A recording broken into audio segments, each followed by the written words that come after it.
You did what you were told to do. You studied, you worked, you showed up on time, you paid the bills you tried to save for later. Yet some mornings you wake up with a strange feeling in your chest. It is not exactly panic, but it is not peace either. It feels like standing at a busy intersection with a map that does not match the streets around you. The signs have changed. New roads have appeared. Old roads are blocked. And you are still holding the same folded paper that someone gave you many years ago. For many of us in our 30s, 40s, 50s, even 60s, this is our quiet reality. We are not beginners in life. We have history, responsibilities, people who depend on us. We are not foolish.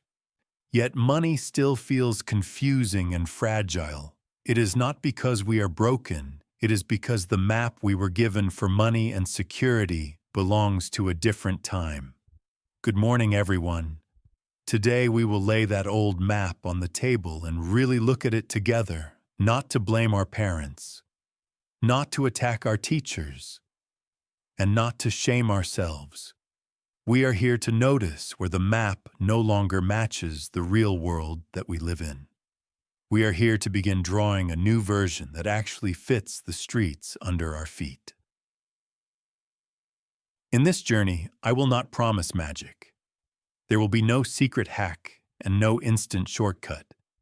Instead, we will walk step by step through the way your money thinking was shaped. We will see how ideas about work, saving, debt, and risk settled into your mind. Like lines and symbols on that old map, we will explore how those ideas served you in the past and how they may be quietly holding you back today. If you have ever felt guilty for not saving enough, this is for you. If you have ever felt ashamed for still living paycheck to paycheck, this is for you. If you have ever looked at the future and thought, I have no idea how this is supposed to work, this is for you. You are not behind. You are not the only one who feels this way. You are simply standing at a crossroads with an outdated drawing in your hands. Today is not about tearing that drawing apart. It is about understanding it so well that you can finally decide what to keep and what to let go. It is about replacing fear with clarity, confusion with simple language, and passive hope with small, honest actions, one morning at a time, one choice at a time, one new line on the map at a time. Because this is serious, let me pause before the day rushes in. Take a moment to like the video and subscribe, only if you truly enjoy what I am doing here. And in the comments, write your location, your time zone, and the time right now, this morning. Now open the curtains and let the light in. Pour a glass of water, maybe brew a coffee or tea. Set your phone to Do Not Disturb and take one deep breath. Let us begin our journey this morning. Chapter 1. The Formula That Quietly Expired. You were given a plan very early in life.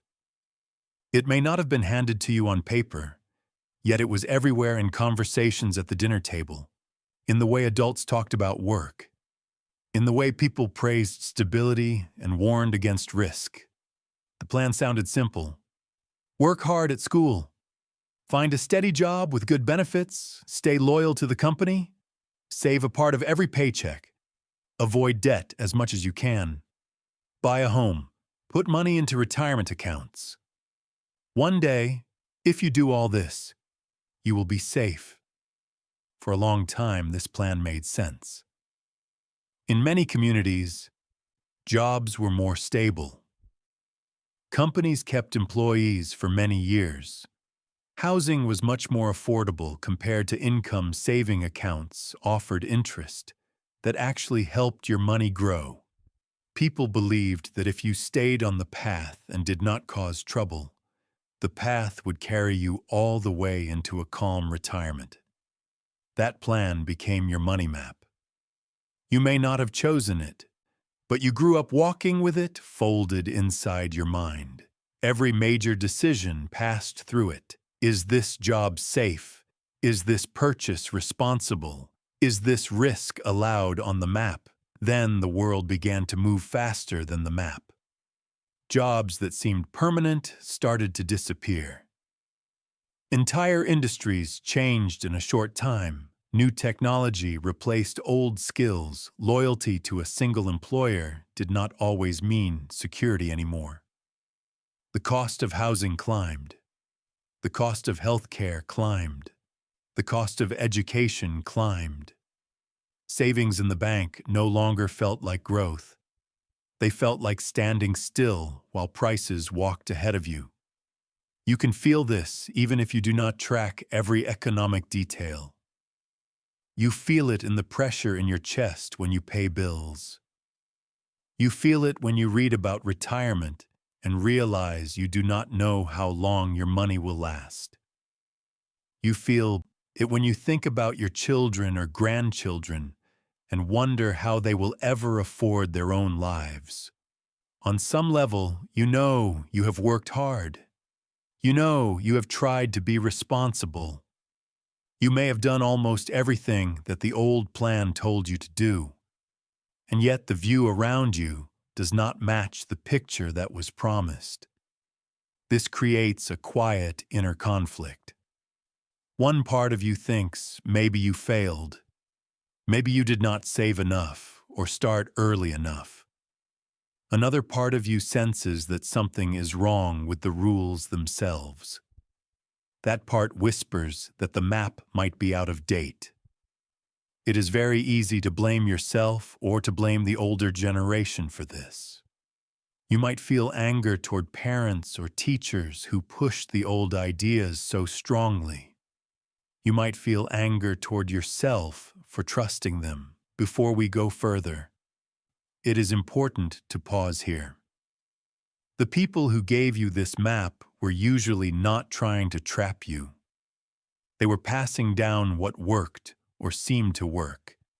In their time, they lived in a world where staying in one job could offer a pension, where buying a home was more clearly within reach, where saving in a simple account or basic plan felt like progress.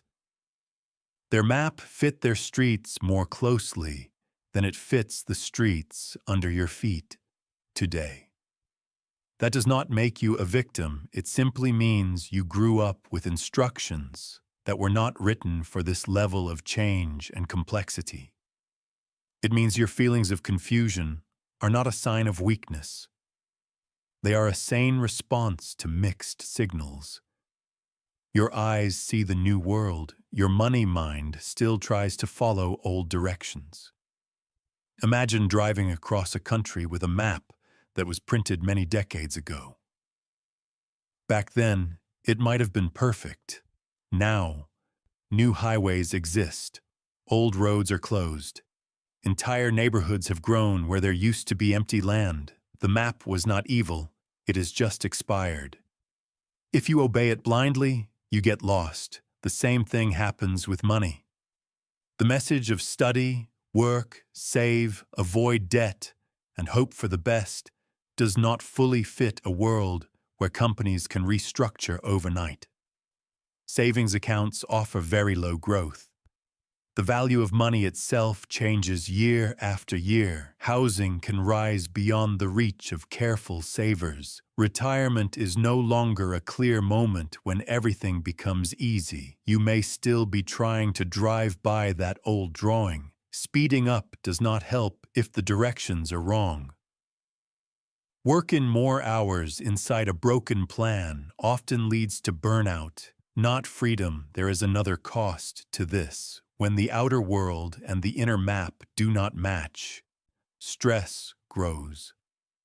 You may feel tired in a way that sleep does not fix. You may carry a background sense of worry even on good days. You may bounce between trying very hard to be responsible and wanting to give up and spend just to feel alive for a moment. This is not just about money in the bank. It is about how your mind has learned to relate to money. You were taught that security comes from following the formula, so when reality pushes back, you may question your own worth, not the formula itself. This chapter is here to gently turn that around. Before we design a new map, we need to fully see the old one. We need to notice the hidden promises inside it. If you do this, then you will be safe. If you avoid that, then nothing bad will happen.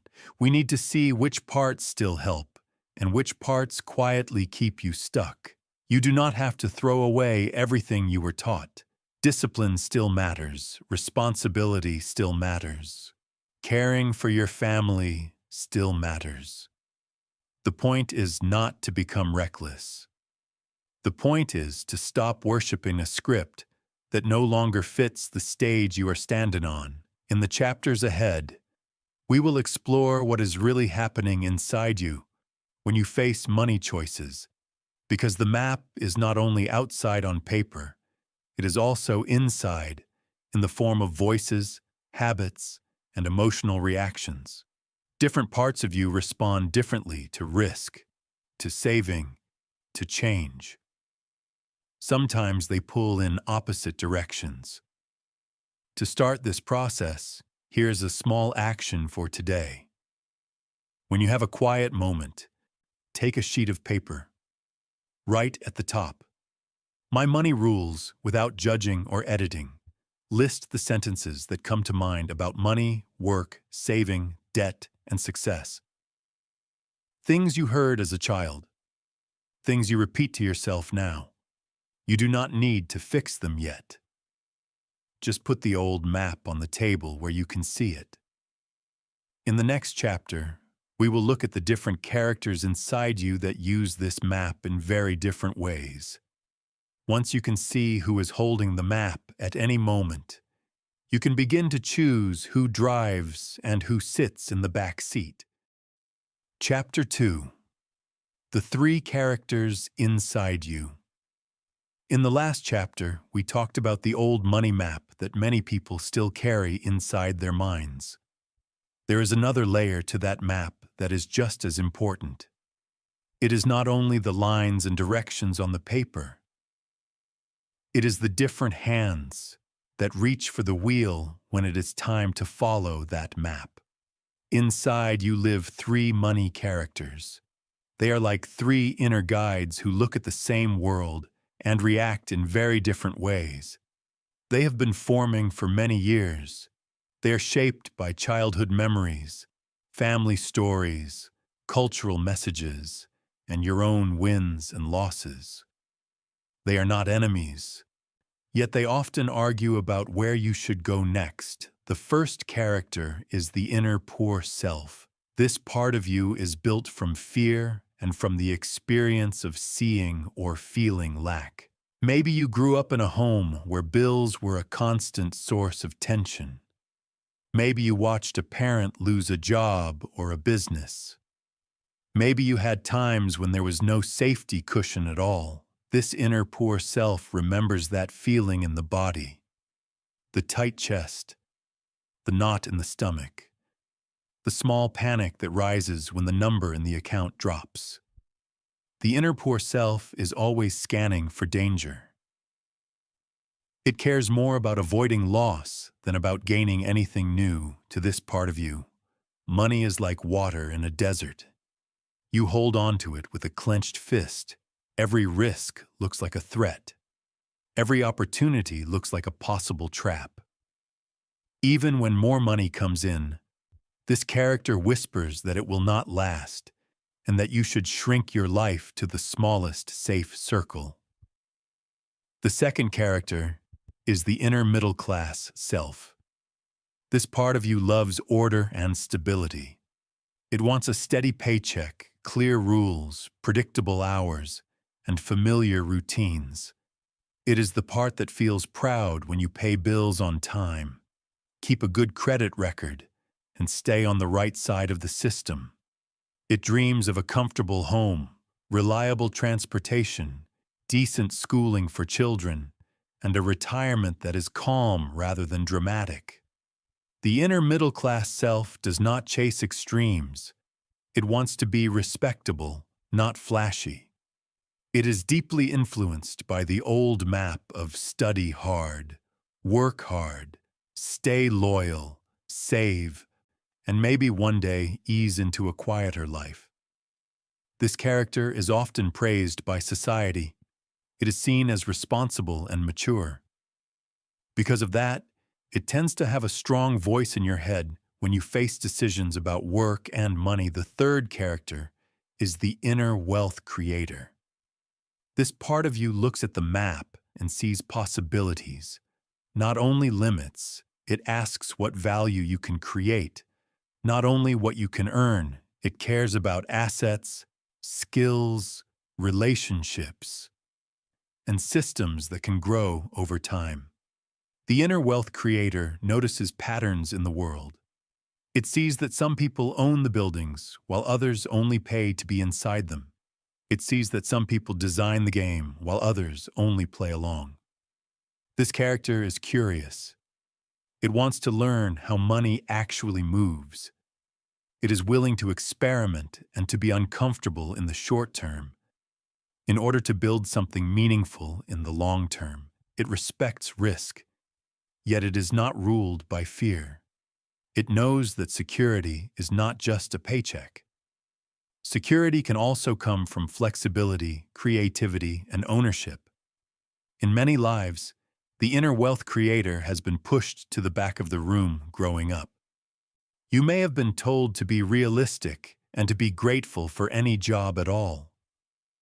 You may have seen people who tried something bold and then were judged harshly when it did not work. So this character learned to stay quiet. It did not disappear. It simply lowered its voice beneath the daily noise of survival and routine. Now imagine a simple situation. You receive an offer to move to a new role. The pay could grow over time, but it is less predictable at the start. The inner poor self speaks first inside your mind. It remembers every moment when money felt scarce. It wants you to say no, to stay exactly where you are, to avoid any chance of seeing the account drop. The inner middle-class self has its own response. It calculates the effect on your monthly budget. It worries about benefits, insurance, and status. It may say that a steady, known amount now is better than a possibly larger yet uncertain amount. Later, it tends to repeat phrases about safety, stability, and not rocking the boat. The inner wealth creator sees the situation through a different lens. It looks at what you could learn and how your skills might grow.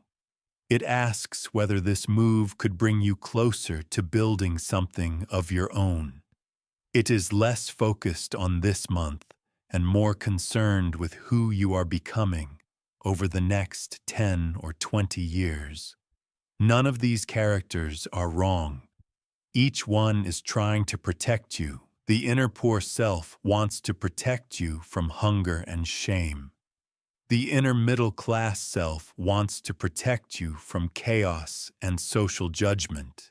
The inner wealth creator wants to protect you from a life where you never taste your full potential. The trouble begins when one character takes full control of the wheel without listening to the others. If the inner poor self dominates everything, you may live in constant fear.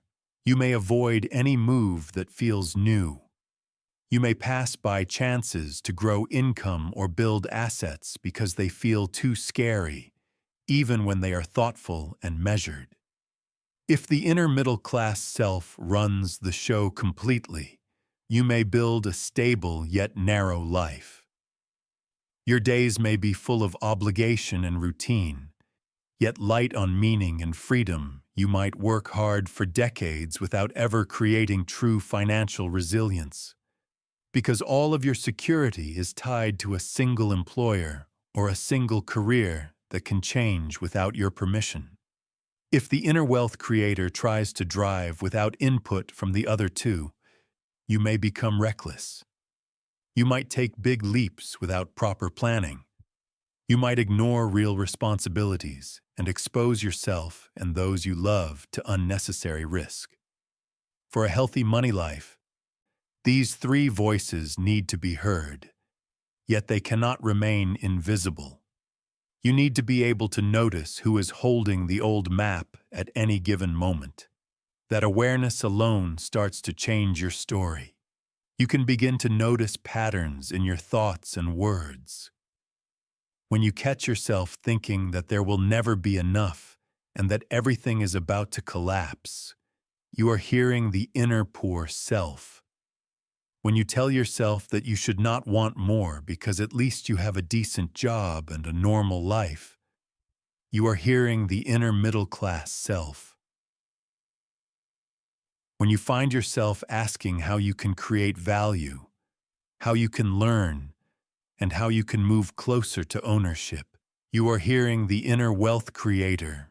There is no need to attack any of them. Instead, you can thank each one for what it has tried to do for you. Then you can decide who gets to drive this particular decision. Sometimes the safest choice really is to stay still and rebuild stability. Other times, the deeper safety lies in growing, learning, and opening new paths, even if your heart beats faster for a while. Here's a simple action for today. Take another sheet of paper, draw 3 short columns. At the top of the first column, write inner poor self. At the top of the second column, write inner middle class self. At the top of the third column, write inner wealth creator. Under each heading, write a few sentences that you often hear in your mind that seem to belong to that character. Do not judge what you write. You are simply letting the voices become visible. In the next chapter, we will step into a powerful moment where these 3 characters often clash more strongly than at any other time. It is the moment when a paycheck is on the line, and you must decide whether to keep following the old map or to take your first real step beyond it. Chapter 3. The Last Paycheck Moment. There is a moment in many money stories that feels small on the outside yet huge on the inside. It often happens in an office or on a call or at a kitchen table. Someone hands you a paycheck or a bonus or a contract renewal. On paper, it is good news. Inside your chest, something else is happening. For years, you may have treated that paycheck as your lifeline. It was the proof that you were doing the right thing. It covered food and rent and the many small costs of living. It let you feel like the plan was working, so you learned to shape your life around that rhythm. Work for a month, receive a payment, repeat. Then one day you hold a payment in your hand, or you see it on a screen, and the feeling is different. The numbers might be larger than before. People around you might congratulate you, yet somewhere deep, inside, a quiet voice says that something is off. The gratitude is mixed with unease. This is the beginning of the last paycheck moment. On the surface, nothing dramatic has changed. You are still the same person in the same role, but your inner map is starting to crack. The old promise that this path will carry you all the way to safety no longer feels solid. Different inner characters react in their own ways. The inner poor self feels fear first. It worries that if you lose this paycheck, you will have no ground under your feet. It tells you that without this income, everything will fall apart. It sees the paycheck as the only bridge over a deep valley. The inner middle-class self focuses on order and identity. It thinks about what this payment represents: a title, a place in a company, a track record of steady work. To this part of you, the paycheck is not only money.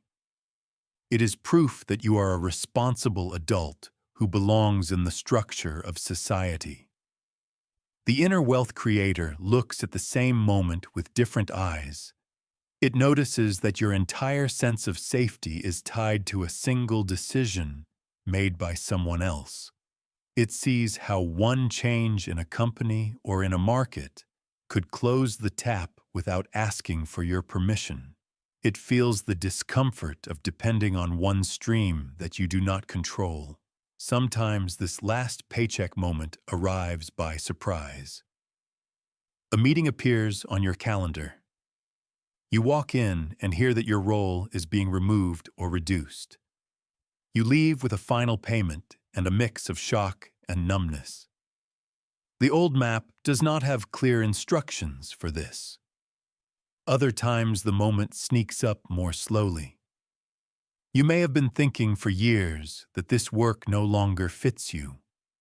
You feel your energy drop when you start the day.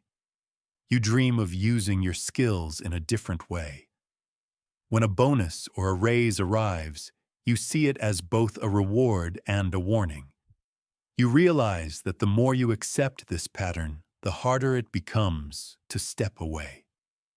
In both cases, there comes a point where you see your paycheck differently. It is no longer a symbol of safety. It is a symbol of dependence. You see that as long as all of your financial life is tied to this one channel, you will always feel vulnerable. This realization can be deeply uncomfortable. Many people push it away. They tell themselves they should be grateful. They repeat that many others would love to have this job or this income.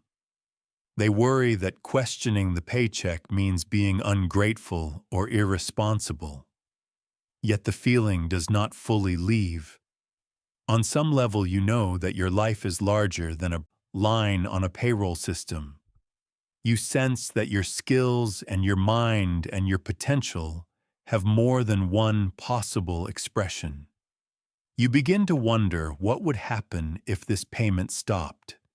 You also begin to wonder what could happen if you chose to outgrow this form of security instead of waiting for it to be taken away. The last paycheck moment is not necessarily the day you leave a job. It is the point where your relationship with that paycheck changes. You stop seeing it as the source of your identity. You start seeing it as one tool among many. From that day forward, every decision you make begins to feel different. The inner poor self will protest. It will say that you are being foolish for even thinking this way. It will show you memories of people who lost income and suffered. It will push you to cling tighter to what you know. The inner, middle-class self will try to negotiate. It will tell you to wait until everything is perfectly safe before you explore anything new. It will imagine a distant future where the numbers are high enough and the risks are low enough. In practice, that moment rarely comes on its own. The inner wealth creator will ask other questions. What if you could build 2 or 3 streams of income so that a single change could not break you? What if you could learn to create value in a way that does not depend on one employer? What if your skills could become assets that work for you instead of only being rented out by the hour? This is where the story becomes serious, because the last paycheck moment is a turning point in your inner economy. You can treat it as a warning light and pull back into deeper dependence, or you can treat it as an invitation to grow into a different kind of safety. Growing into that different safety does not mean walking out the door without thought. It does not mean making reckless moves. It means slowly shifting the place where you put your trust. Instead of trusting only a company name or a contract, you begin to trust your ability to learn, your ability to adapt, your ability to create value and to recover from mistakes. This is uncomfortable for everyone, especially if you have people who rely on you. It is normal to feel fear when you imagine a life that is less tied to a single paycheck. That fear is not a sign that you are weak. It is a sign that you are human and that you care. The key is what you do with that fear. You can let it close you down, or you can let it sharpen your attention. When you see your last paycheck as a wake-up call instead of a disaster, you start to ask better questions.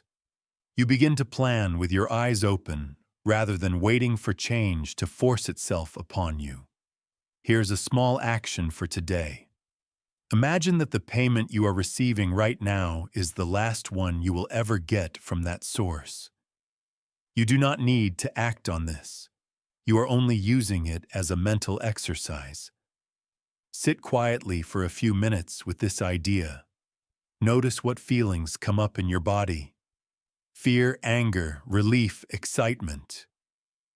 Write them down without judging them. Then write a short sentence that begins with, "If this were my last paycheck, I would want to finish the sentence with one small step that would move you toward a more resilient life."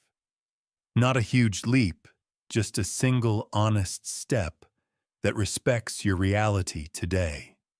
In the next chapter, we will walk into the space beyond that moment.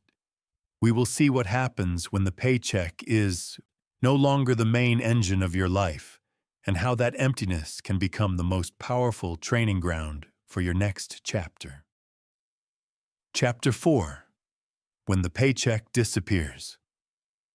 There is a very specific kind of silence that arrives when the paycheck is gone. It is the silence on a morning when there is no deposit coming, no automatic transfer, no regular amount that you can count on.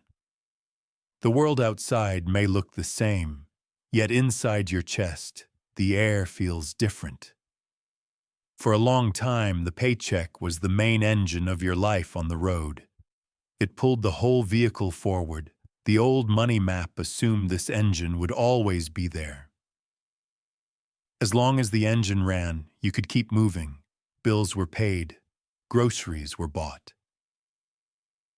The lights stayed on. That steady sound of income in the background created a sense of rhythm and control. When that sound stops, you notice how much of your sense of safety was attached to it. At first, the mind often goes into shock. You open the banking app out of habit and see nothing new. You refresh the page even though you know it will not change. Your body reacts before your thoughts can catch up. Your breathing may become shallow. Your shoulders may tighten. It feels as if the road in front of you has suddenly narrowed. The inner poor self responds with fear. It remembers every moment in life when there was not enough. It imagines the worst outcomes in vivid detail. Homelessness, embarrassment, letting others down. This part of you tells you that the only goal now is survival. Shrink expenses. Shrink dreams. Shrink any move that is not absolutely necessary. The inner middle-class self focuses on order and identity. It worries about what this change means for your place in the world. It asks how you will explain this to friends and family. It worries about gaps in your work history and what future employers will think.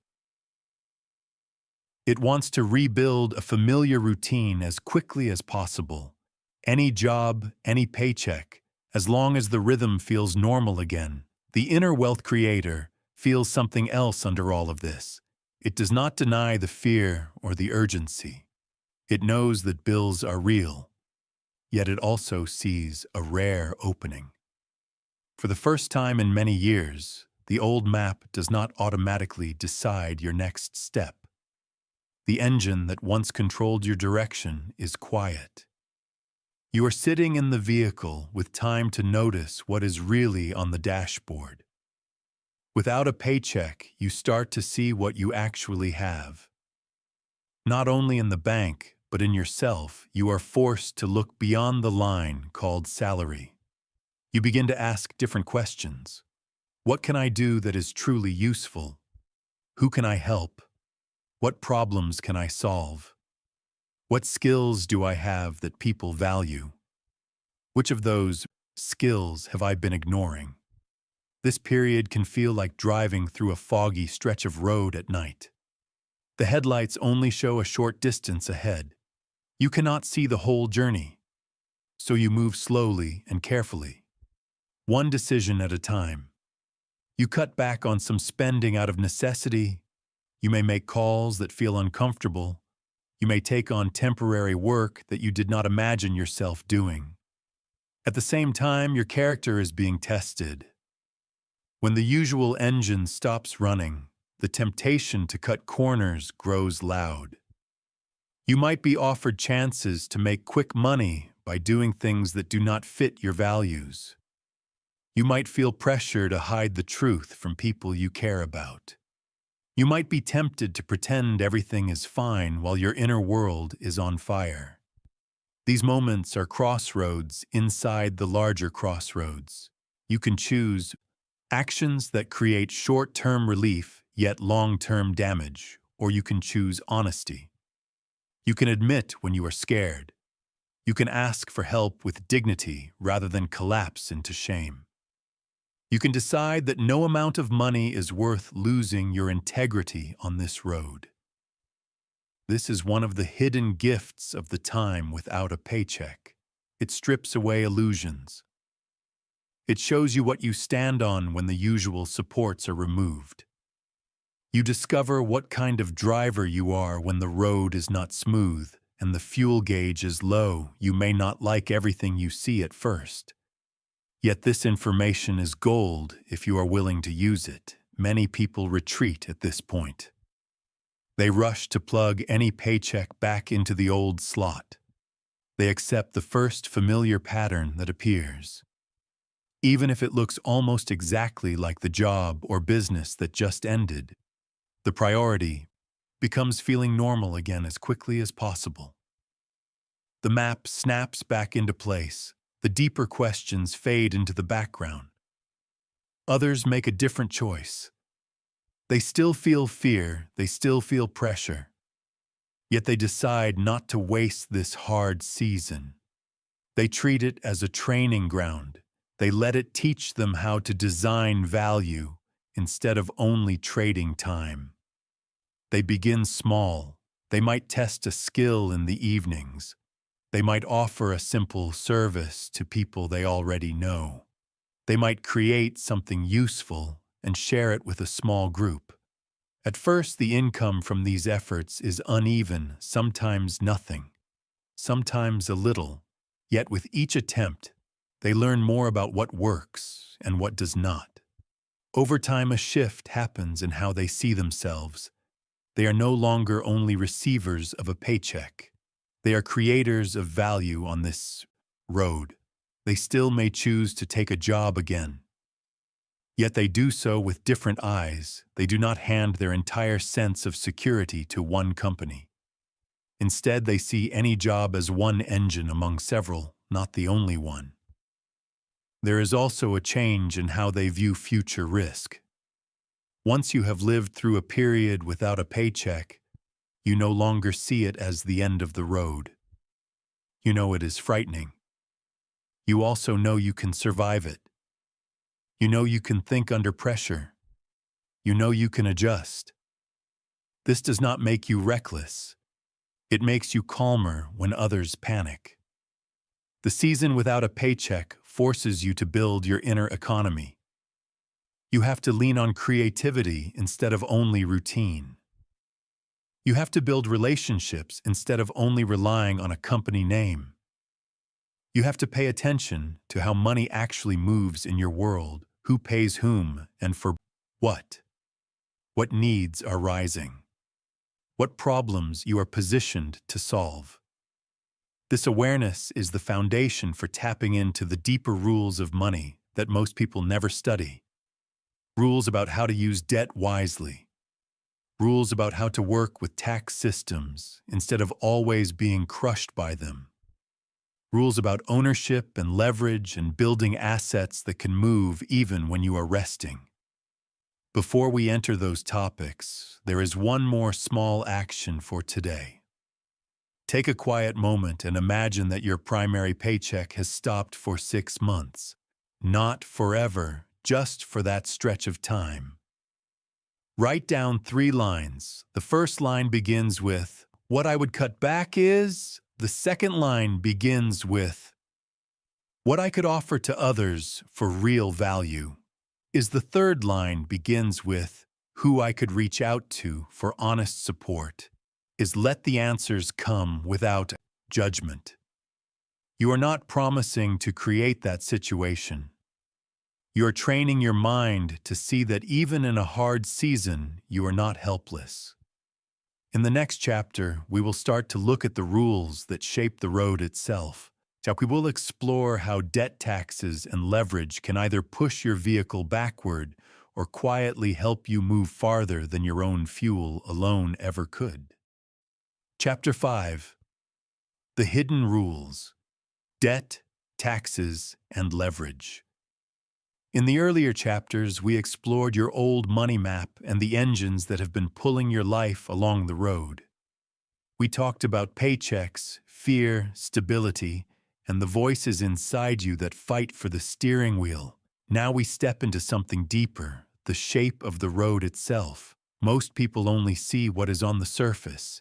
Income on one side, expenses on the other. They drive forward, watch the fuel gauge, pay the tolls, and hope the road will eventually lead to safety. Yet under that simple picture sit powerful rules that decide who slows down, who burns out, and who moves farther with the same amount of effort. 3 of the strongest forces on this road are debt, taxes, and leverage. They are like hidden slopes and winds that can either work against you or quietly help you. If you do not understand them, you can be a careful, hard-working driver and still feel as if you are always climbing a hill. If you learn to work with them, you can begin to move with less strain and more control. Let us start with debt. Many people were taught that all debt is bad, that any form of borrowing is shameful or dangerous. There is truth in the warning. If you use debt to buy things that lose value or to cover gaps in overspending, you dig a hole in the road in front of your own tires. This kind of debt is like loading your vehicle with heavy stones. Every payment is another reminder that yesterday's comfort is slowing down today. Yet there is another side to debt. When used with care and understanding, debt can act like borrowed power. Instead of buying something that fades, you can borrow to gain control of something that can produce income or grow in value. This might be a simple tool for your work, a small business, or a kind of property that pays you back over time. In that case, the debt is like attaching a helper engine to your vehicle. It still requires attention and discipline. If you misuse it, it can push you off the road. If you use it well, it can help you climb hills that your own strength alone could never manage. The challenge is that most people never learn the difference between harmful debt and productive debt. They either fear all borrowing and miss chances to grow, or they borrow wildly without a plan and end up crushed. The key is not blind trust and not blind fear. The key is clarity. What is this debt buying? How will it be repaid? Does it create new earning power, or does it only bring a short burst of pleasure that fades? Now we turn to taxes. This topic may feel dry or heavy, yet it shapes the road more than almost any other force. In many systems, the way money is taxed depends on how you earn it. Income from wages is often treated one way. Income from owning a business can be treated another way. Income from certain kinds of assets can be treated differently. Again, if you only ever earn as a wage earner, you may end up carrying a heavy tax burden year after year. You feel it as a quiet leak in your tank. You drive and drive, yet a large part of the fuel is pumped out through a side hose that you do not control. You may accept this as normal because everyone around you seems to live the same way. People who study the rules more closely often arrange their financial lives differently. They may still work hard, yet they do so through structures that allow them to keep more of what they earn. They might own a business rather than only working in one. They might hold assets that are taxed at lower rates or only taxed when sold. They are not smarter or more worthy as human beings. They are simply playing with a deeper understanding of the road signs. Governments use tax rules to encourage or discourage certain behaviors. For example, they might offer relief to those who create jobs, build housing, or invest in specific sectors. If you stay completely blind to these patterns, you are at a disadvantage. You can still move forward through discipline, yet the wind is often in your face. If you learn even a little about how these rules work, you can begin to arrange your efforts so that the wind does not always fight you. The third hidden force is leverage. Leverage is a word that can feel abstract, so let us keep it simple. Leverage means using resources beyond your own direct time and energy. On the road, leverage is like having more than one source of push behind you. It can be borrowed money used wisely. It can be the time and talent of other people on a team. It can be technology or systems that work even when you are resting. A person with no leverage lives in a very narrow lane. Every dollar earned comes directly from hours spent. If they stop moving, money stops arriving. Their whole journey depends on their personal energy and health. This can feel noble at first. Over time, it becomes exhausting. A person who builds leverage is still active and responsible, yet their efforts echo. They might create something once and let it serve many people. They might design a process that others can run. They might own a piece of something that continues to function even when they are away from the desk. Leverage is not about using people. It is about building structures where effort multiplies rather than disappearing each day. Debt, taxes, and leverage are deeply linked. Debt can be used to create leverage if it helps you acquire assets or build systems. Taxes influence which forms of leverage are rewarded or punished. If you ignore all three, you may spend your life pushing a heavy vehicle up a steep hill with the brakes on.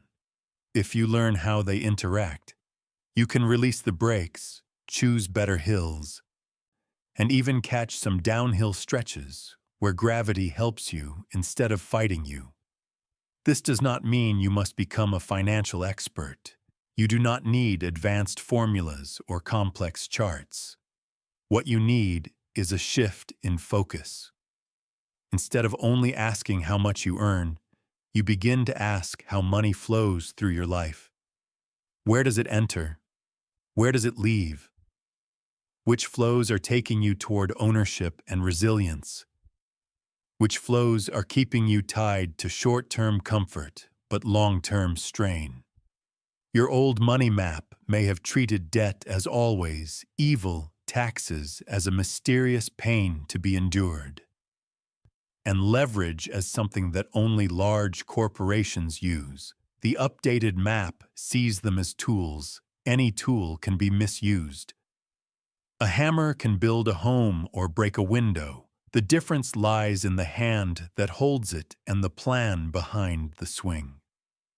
Here is a simple action for today. Take that same sheet of paper where you listed your money rules. Add 3 new headings on a new page. Debt, taxes, leverage under each heading. Write what you currently believe about that topic. Then add 1 question under each heading for debt you might ask. How could I learn the difference between harmful debt and helpful debt? For taxes, you might ask, what simple step could I take this year to understand how the rules affect my path? For leverage, you might ask, where in my life could I create value that does not depend only on my daily hours? You are not trying to solve everything at once. You are simply turning on the lights in areas that were once dark. In the next chapter, we will return from the rules of the road to the experience inside your own body. We will look at how repeated action, feedback, and even failure can build calluses of strength that allow you to walk this new path with more confidence and less fear. Chapter 6. Why Traditional Education Leaves You Unprepared. In the last chapter, we opened the hood and looked at the deeper mechanics of the money road. We talked about debt, taxes, and leverage, and how they shape your journey whether you understand them or not. Now it is time to ask a hard and honest question. If these forces are so important, why were most of us never taught them in any real way? Think back to your years in school. Classrooms filled with rows of desks, a board at the front. A person speaking while you quietly take notes. You are rewarded for remembering information and repeating it in the correct way on a test. You gain praise by following instructions, staying inside the lines, and avoiding mistakes. This structure trains your mind to look for the right answer that someone else has already approved. For many people, the message is clear even if no one says it directly. If you get good grades, you will get into a good college. If you get into a good college, you will get a good job. If you get a good job and keep it, you will be fine. The old money map is hidden inside this promise. Study, work, obey, and the system will take care of you. Yet while you were learning formulas and facts, the world outside the classroom was changing. New technologies, reshaped industries, jobs that once lasted a full career began to vanish. Entire fields arrived and matured faster than school programs could adjust.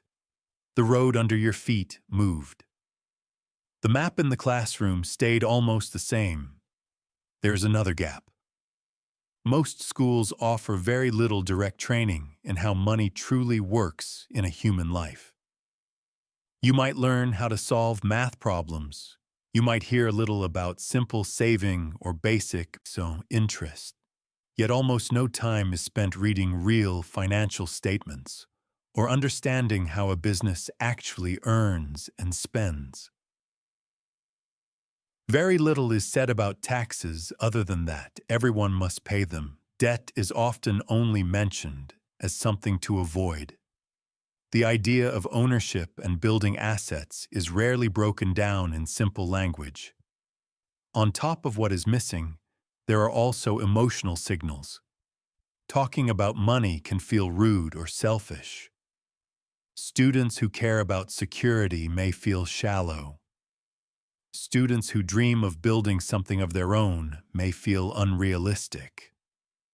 Mistakes are punished with bad grades. Failure is a mark on a report. So your nervous system learns that trying something and getting it wrong is dangerous. By the time you leave school, your mind has absorbed a quiet script. Find a place where you can be given tasks. Do those tasks. Receive a paycheck for those tasks. Do not challenge the structure too much. Do not ask too many questions about how money flows above you and around you. Trust that someone else has that covered. This script is not all bad. Discipline matters.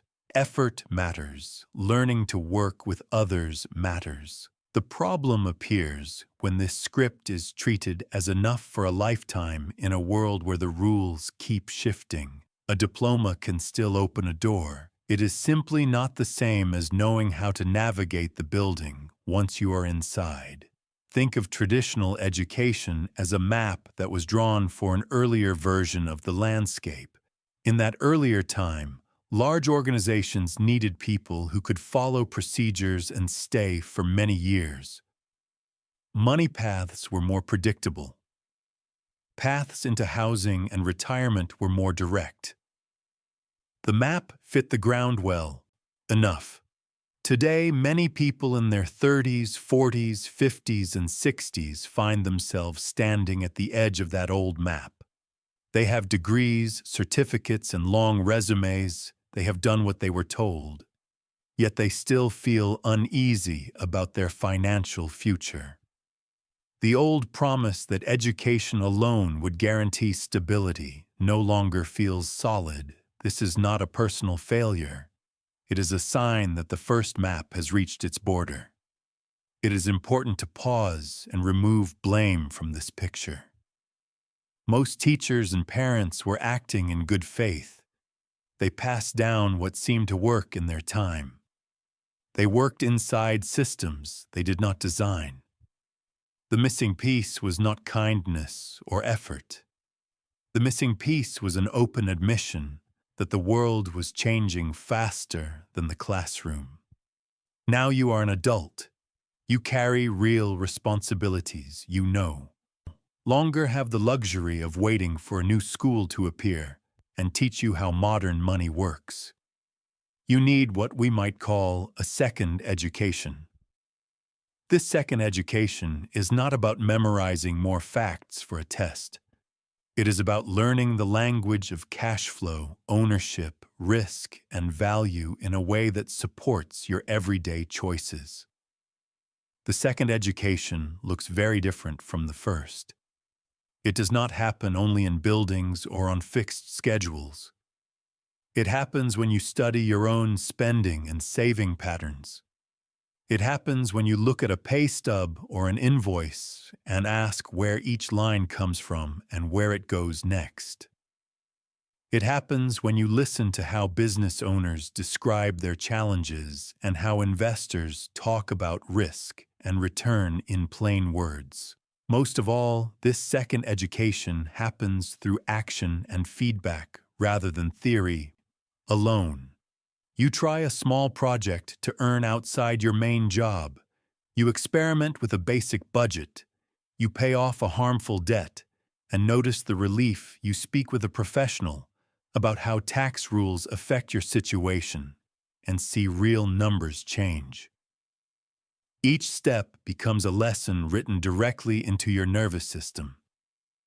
This does not mean you must throw out everything you learned in your first education. Your ability to read, write, focus, analyze, and communicate are all valuable. The shift is in where you point those abilities. Instead of only learning how to fit into an existing role, you start learning how value is created, how systems are built, and how to design a more resilient path for yourself. Here is a small action for today. Take a few minutes to draw a simple timeline of your life so far. Do not worry about art, just a line from left to right. Across a page, mark a few key moments: leaving school, starting a job, changing careers, facing a money crisis under each moment. Write what your formal education gave you for that stage, then write what you had to learn on your own, the hard way about money work and security. Look at the gaps between those two lists. Those gaps are not a reason for shame. They are signs of where your second education is already in progress and where it can grow next. In the next chapter, we will look at one of the most common paths people choose when they begin this second education. They leave a job and decide to work for themselves. We will explore the difference between simply buying yourself a new job and truly building something that can carry you farther than your own hours alone ever could. Chapter 7: Self-employed versus true. Entrepreneur. In the last chapter, we looked at the gaps in your first education and the need for a second one. When people wake up to those gaps, a common first impulse appears. They decide to leave a job and work for themselves. It feels like freedom. No more boss, No more schedule set by someone else. No more reviews or office politics. On the surface, this looks like a huge jump across lanes on the money road. You step out of the company vehicle and into one with your own name on the side. You may feel proud and nervous at the same time. Family and friends might say that you are brave or that you are foolish. Inside you, there is a mix of excitement and fear. This path often begins with the self-employed lane. In this lane, you are the driver, but you are also the engine, the mechanic, the navigator, and the person paying for the fuel. You do the main work for clients or customers. You answer every message, you send every invoice, you handle marketing and delivery, and follow-up and problem-solving. At first, this can feel full of life. You might earn more in a single month than you did before. You feel the direct link between your effort and your income. If you push harder, more money comes in. If you slow down, the numbers drop. There is a rush in that level of control over time. Another feeling begins to grow. You notice that your entire business depends on you being available and working. If you get sick, the engine stops. If you want to rest, there is a cost. Time off means income off. You have removed the boss, but you have not removed the trap of trading hours for money. You have simply built a new version of the trap with your name on it. The self-employed lane can also be heavy on the tax side. You are now responsible for tracking and sending payments that an employer once handled. You may discover that the way your income is taxed feels even sharper than before. The stress of irregular payments combines with the stress of larger bills that arrive less often but bite deeper when they do. There is also a quiet, emotional weight. Every client starts to feel like a mini-boss. You may find yourself saying yes to work you do not really want because you are afraid of the gap. If you say no, you might work longer hours than ever and still lie awake at night, wondering what would happen if you could not keep up this pace. None of this means that being self-employed is wrong. For many people, it is a brave and important step in their second education. It reveals their real skills and weaknesses in a way no classroom ever could. It forces them to face how value is created and delivered in the real world. The danger is treating self-employment as the final destination, rather than as a possible step on the road. The true entrepreneur lane looks different. A true entrepreneur may begin as self-employed, yet does not stay there forever. Instead of asking, "How can I do more?" the question slowly becomes, "How can I design this so it works without me doing everything?" The true entrepreneur still cares deeply about service and quality. The difference lies in where their main energy goes. They focus less on doing all the tasks and more on building the structure that allows those tasks to be done. They think in terms of systems, checklists, agreements, and roles. They look for patterns that repeat and ask how those patterns can be handled by tools or by other people. Imagine two people offering the same type of work. The first stays in the self-employed lane. They handle every detail personally. Clients feel that personal touch, but also sense the strain. The second begins to document how the work is done. They create simple instructions. They invest time in training someone to handle parts of the process. At first, this feels slower and less efficient. Over time, it frees them to think about direction instead of only speed. The inner poor self and the inner middle-class self often resist this shift. They say that no one else will ever care as much as you. They insist that hiring help is too risky or too expensive. They cling to the comfort of being the one who knows everything and controls everything. Underneath that control is fear that if you let go even a little, everything will fall apart. The inner wealth creator sees the cost of staying in that state forever. It knows that a vehicle with a single engine will always be fragile. It knows that true safety comes from building something larger than your individual effort. It invites you to imagine a version of your work where you are not the only one who can keep the wheels turning. Becoming a true entrepreneur does not mean building an empire. It does not mean having a large team or a fancy office. At its core, it means shifting your identity from worker to builder, from someone who performs every task to someone who designs how the work flows and who owns the system that delivers value. This shift can happen inside a small, simple business. It can even begin while you are still in a regular job. You might start by creating one repeatable process. You might delegate one small part of your workload. You might invest in one basic tool that saves time or reduces mistakes. Each of these is a step away from pure self-employment toward entrepreneurship. It is important to be honest with yourself about what you truly want.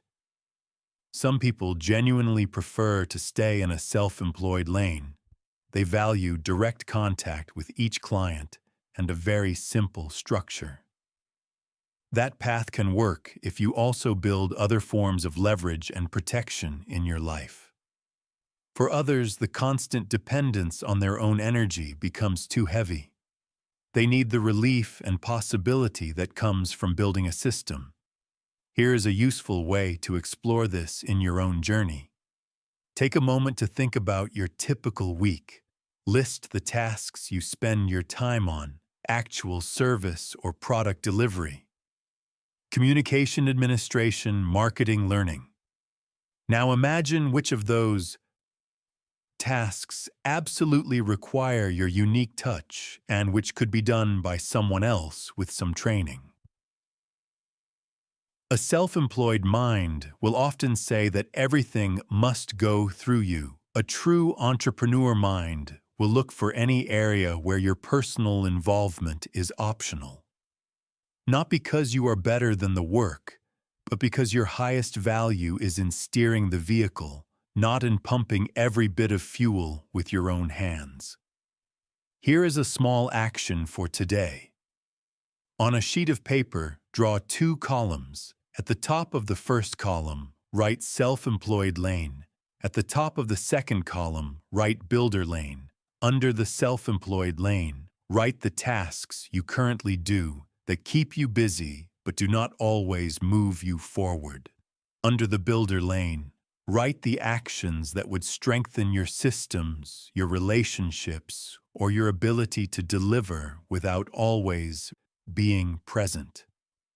Then circle one item in the builder lane that you can start on this week in a very small way. Maybe it is writing a simple checklist for a repeatable task. Maybe it is asking for help on one piece of your process. Maybe it is learning a new tool that cuts down repetitive work. You do not have to leap from one lane to another overnight. You only need to start placing more of your attention on building, rather than only on doing. In the next chapter, we will go even deeper into this idea of building from the inside out. We will explore how your inner economy and the wider world economy interact, and how strengthening what is within you can change the way every lane on the money road feels under your hands on the wheel. Chapter 8. Your inner economy versus the world outside. For most of your life, you have been trained to watch the outside world. You hear news about markets rising or falling. You see headlines about recessions and booms. You notice stories about layoffs in one industry and record profits in another. It can feel as if your future depends completely on forces far beyond your control. This outside world is what we can call the outer economy. It includes interest rates, government decisions, new technologies, global events, and company choices. It is loud and visible. The outer economy changes quickly and often without warning. It can feel like the sky above the road you drive. Sometimes it is clear and sunny. Sometimes heavy clouds pile up without giving you a chance to prepare. Because the outer economy is so loud, it is easy to believe that it is everything. If the news is good, you relax a little. If the news is bad, you tense up. Your hope rises and falls with curves on charts that you did not draw. You begin to feel like a passenger instead of a driver. Yet there is another economy that matters just as much. This is your inner economy. You cannot see it on a chart. No one announces it on television. Yet it shapes your life every single day. Your inner economy is made of your skills, your mindset, your habits, your beliefs about money, your emotional strength, and your relationships. It includes how quickly you can learn how you respond to stress, how you solve problems, and how you behave when things go wrong. It is like the engine suspension and steering system of your vehicle on the road. The outer economy is the weather and the traffic. The inner economy is the quality of the machine you are driving and the person who is holding the wheel too. People can drive through the same storm and have very different experiences. Imagine that the outer economy takes a sharp turn downward. Jobs are cut, costs rise, the news is full of fear. The first person has a fragile inner economy. They have relied on a single skill and a single source of income for many years. They have never looked closely at their own numbers. They feel deep shame about money, so they avoid thinking about it. When the storm hits, they freeze. They spend hours scrolling through bad news. They wait for someone to rescue them. They feel smaller with every headline they read. The second person faces the same storm with a stronger inner economy. They may still feel fear because they are human. Yet they also ask different questions. They review their skills and look for new ways to use them. They reach out to people they trust. Instead of hiding, they cut expenses with clear eyes, not with panic. They already have some practice in creating value outside one single role, so they start testing new ideas. The first person may have more formal education than the second. They may even have been earning more money before the storm. Yet in the middle of a crisis, the strength of the inner economy often matters more than the size of the outer rewards that came before. This is not a story of good people and bad people. It is a story about preparation. If you spend your life watching only the outer economy, you will always feel at the mercy of forces you cannot move. If you invest in your inner economy, you begin to feel a different kind of safety. The weather can still be rough, but your vehicle handles the bumps better, and your hands on the wheel are steadier. Your inner economy is built through many small choices. Every time you learn a new skill, you are adding power to the engine. Every time you keep a promise to yourself, you strengthen trust inside. Every time you face a hard conversation, instead of running from it, you increase your capacity. Every time you study how money actually flows in your own life, you add a new gauge to your dashboard.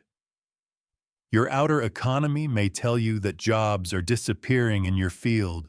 Your inner economy can answer with creative thinking about how your skills transfer to other problems. Your outer economy may show rising costs in your city. Your inner economy can answer with a plan to adjust spending or to increase income in new ways. The outer weather does not become easy. Yet you are no longer walking into every storm with bare feet and no jacket.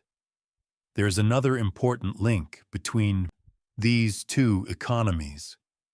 The outer economy can trigger your deepest money beliefs. When you hear that times are hard, the inner poor self may wake up and scream that everything is about to collapse. When you hear that markets are booming, the inner middle-class self may push you to copy what everyone else is doing without understanding the risk. When you see others using change as a chance to grow the inner wealth, Creator may stir and ask why you are still standing on the side of the road. If you do not know your inner economy, well, those voices can throw you around like strong wind. You may make fear-based choices at the worst possible time. Sell when you should hold when you should move. Spend to feel better when you most need calm insight. If you take the time to study your inner economy, those same events become signals instead of orders. Notice your fear without being ruled by it. You hear the urge to copy the crowd, and then you examine it. You listen more carefully to the quieter voice that asks what long-term move will leave you stronger after the storm has passed. It is important to say that a strong inner economy does not mean you will never be hit hard. You can still lose a job or a client or an asset. You can still be surprised by events you did not choose. The difference is in what happens next. A weak inner economy stays down and stays confused. A stronger inner economy feels the impact, then begins to stand back up. It asks what the lesson is and where the next path might appear. You cannot control interest rates or global events. You can control how much you understand about your own finances. You can control how much you practice learning new skills before you are forced. You can control how often you let your mind be trained by long-form learning. Instead of only short bursts of alarm from a screen, the outer economy will always move through cycles. There will be seasons of expansion and seasons of contraction. If your peace and your plans rise and fall completely with those waves, you will never feel truly steady. When you build your inner economy, you begin to carry a piece of stability with you. You may bend in the wind, but you do not snap as easily. Here's a small action for today. Take that same notebook you have been using and turn to a fresh page. Draw two simple headings, outer economy and inner economy, under outer economy. Write a short list of recent events or trends that have worried you or affected you. Under inner economy, write the strengths you already have that help you face those events. These could be skills, habits, relationships, or past experiences where you made it through something hard. Then add one more line under inner economy that begins with these words. One small way I can strengthen my inner economy this month is. Finish that line with something real and doable. Maybe it is reading one clear book about a money topic that scares you. Maybe it is having an honest talk with someone who is good with numbers. Maybe it is adding a new, small practice that improves your health so you can think more clearly. You do not need to fix the entire outer world. You do not need to predict the next storm. You only need to become a better and better driver of the vehicle you already sit in. In the next chapter, we will look at what happens when that vehicle hits something in the road. We will explore how falling, failing, and rising again can become part of your training rather than the end of your journey on this path toward a new money mindset. Chapter 9. Falling, failing, and rising higher. By now you have seen that the money road is not smooth. Engines stall, maps fail, weather shifts without warning. No matter how carefully you plan, you will hit something in the road that you did not see coming. A deal that looked solid falls apart. A job that felt safe disappears. An idea that excited you does not work in real life. When this happens, the first impact is often not in your bank account, but in your chest. You feel a drop, a tightness, a heavy sense of disappointment or shame. Your mind begins to replay the moment again and again. You ask what you missed. You wonder if this proves that you are not cut out for change. This is the moment when your inner economy is most visible. The inner poor self uses failure as proof that the world is dangerous and that you should never have stepped off the old map. It tells you to retreat as fast as possible, to never risk again, to make your life as small and predictable as you can. The inner middle-class self sees failure as a threat to your identity. It worries about what people will think.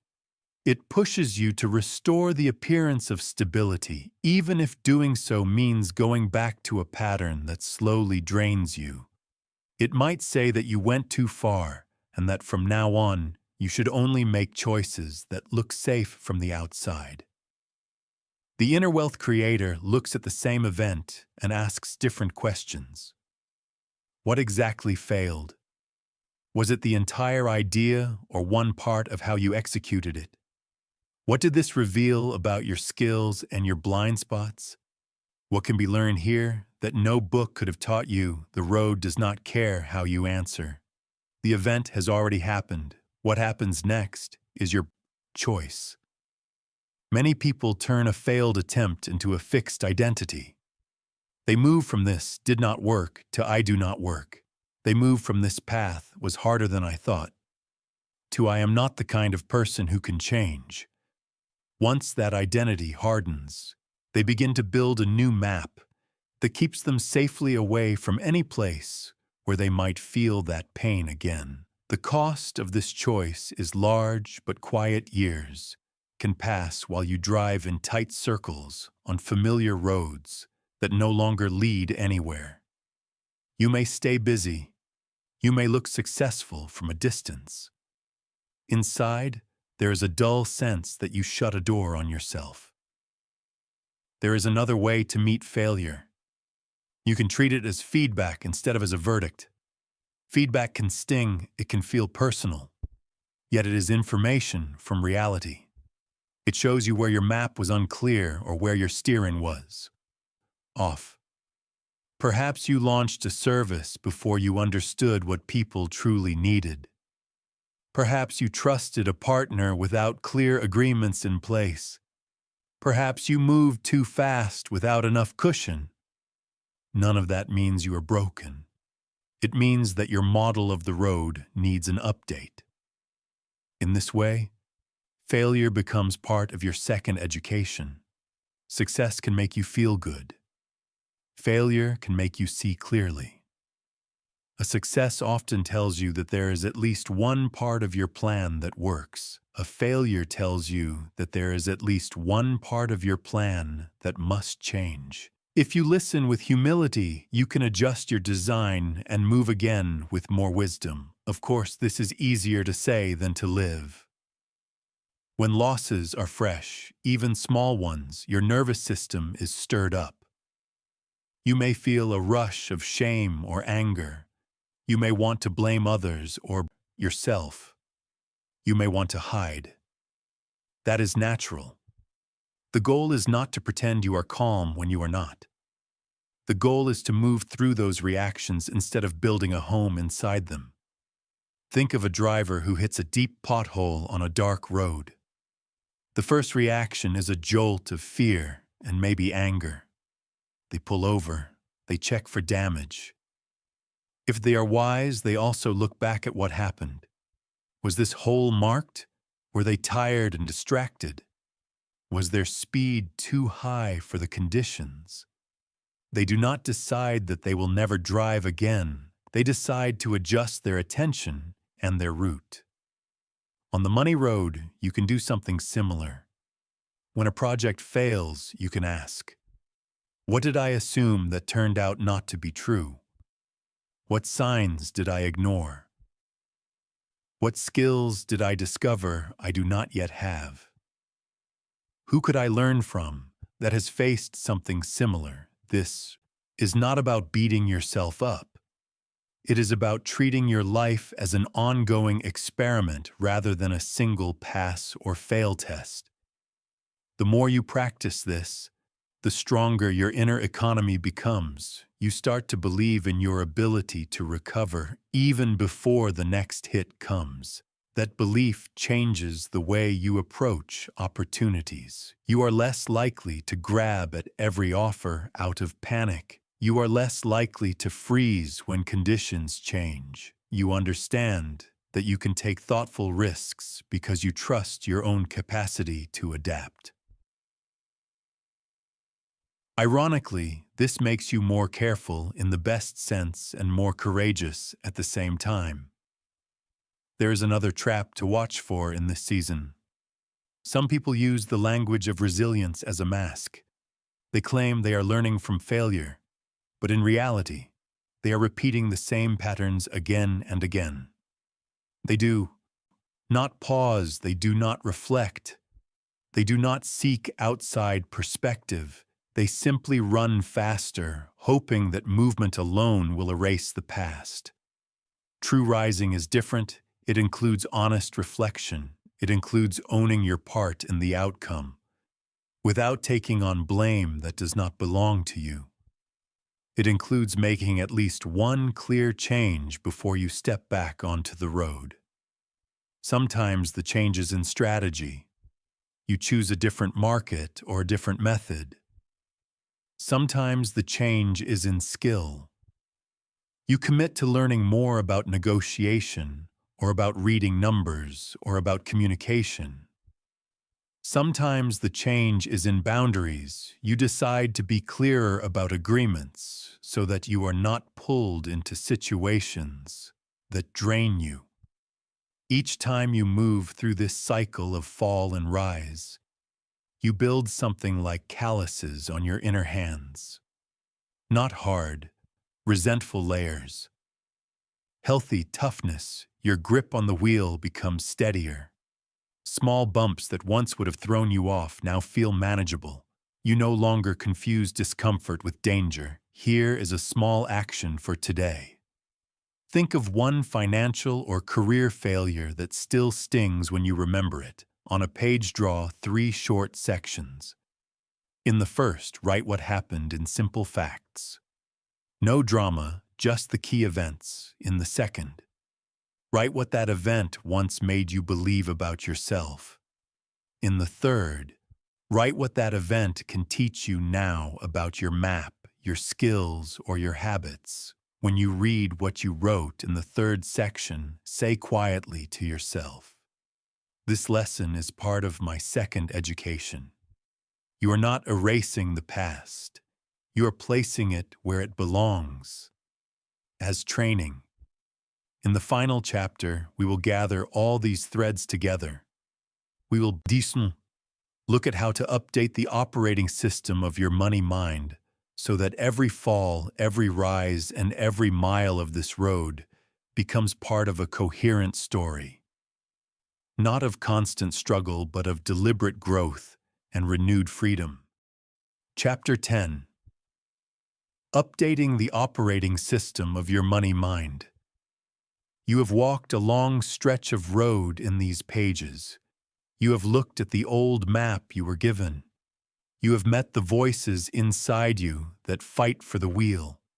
You have felt what happens when the main engine of the paycheck falters. You have looked under the surface at debt taxes and leverage. You have examined the limits of your first education and the difference between self-employment and true building. You have seen how your inner economy and the outer economy dance with each other. You have faced the reality of falling and rising again. Now we come to the heart of it all. Your money life is not only shaped by events and numbers, it is driven by an invisible operating system inside your mind. This operating system is made of beliefs, habits, emotional reactions, and quiet rules you rarely question. It is the code running underneath every choice on the road. Some pieces of this code were written when you were very young. Money is scary, money is always short. Wanting more is selfish.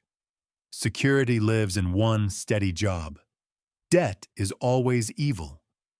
Talking about money is rude, risk is the same as danger. Failure means something is wrong with you. Other pieces were installed in school and in early adulthood. Good people follow the script. If you get the right credentials, everything will work out. If you are not safe by a certain age, you have done something wrong. The people who get ahead must be lucky or dishonest. If you never examine this code, it continues to run quietly in the background. You can read new ideas and still behave according to old rules. You can hear that the world has changed and still use the same reactions. You can learn about inner economy and outer economy and still obey a script that no longer fits your life. Updating your operating system does not mean throwing out everything you believe. Some lines of code are still useful. Discipline matters, keeping your word matters. Caring for those who depend on you matters. What needs to change is the part of the code that keeps you locked into a past that no longer exists. The first part of an update is awareness. You begin to notice your own automatic thoughts as they arise. You hear yourself say that you are just not good with money, and you pause. You catch yourself thinking that you are too old to change, and you pause. You hear the inner poor self predicting disaster, the inner middle-class self clinging to appearances, and the inner wealth creator whispering from the back seat. You start to write these patterns down, not as a way to condemn yourself, as a way to see the code on the screen. When you can see it, you can decide what to keep. The second part of an update is replacement. It is not enough to tell yourself to stop thinking a certain way. Empty space always fills back up. Old lines of code must be replaced with new ones that are both honest and useful. Instead of money is always short, you might begin to practice a new line. Money is a tool that I am learning to understand. Instead of security lives in one job, you might move toward security grows when my skills and my assets diversify over time. Instead of failure proves I am broken, you might adopt. Failure shows me what to improve and can make me stronger if I listen. These new lines must feel real enough that your body does not reject them. They are not fantasy. They are statements that open possibility without denying challenge. Over time, as you repeat them and act on them, they sink deeper into your operating system. The third part of an update is practice. No belief becomes real in your nervous system until it is connected to action. Reading and thinking are important. Experience is what seals the change. When you say that you are learning to treat money as a tool, not a threat, you prove it by looking at your numbers regularly instead of hiding from them. When you say that you want more than one stream of income, you prove it by testing small ways to create value outside your main role. When you say that you are willing to learn about debt taxes and leverage, you prove it by studying one clear source or by speaking with one trusted professional rather than living in vague fear. Each small action is like installing an update and restarting the system. It may feel awkward at first. You may resist. You may want to go back to the old version because it is familiar. Yet with each restart, the new code runs a little more smoothly. There is a cost to refusing this process. If you hold tightly to the old operating system while the world continues to shift, you will feel more and more out of place on your own road. You may become bitter that the promises you were given did not hold.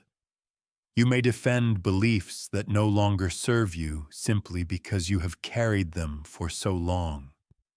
You may criticize others who adapt because their movement reminds you of the changes you are avoiding. This is where a firm voice is needed. You cannot control the past, and you cannot freeze the future. What you can control is whether you continue to run a script that is clearly failing you. If you do nothing, the default will continue. You will keep building on top of code that was never written for the life you want now. The result will be more of the same strain, regret, and quiet fear. Now we return to a softer voice. It is not your fault that this old system was installed. Families, schools, and cultures all play a part. They passed down what they believed would keep you safe. Some of it helped. Some of it did not. You have every right to feel tired and at times angry about the load you have carried. At the same time, you are not powerless.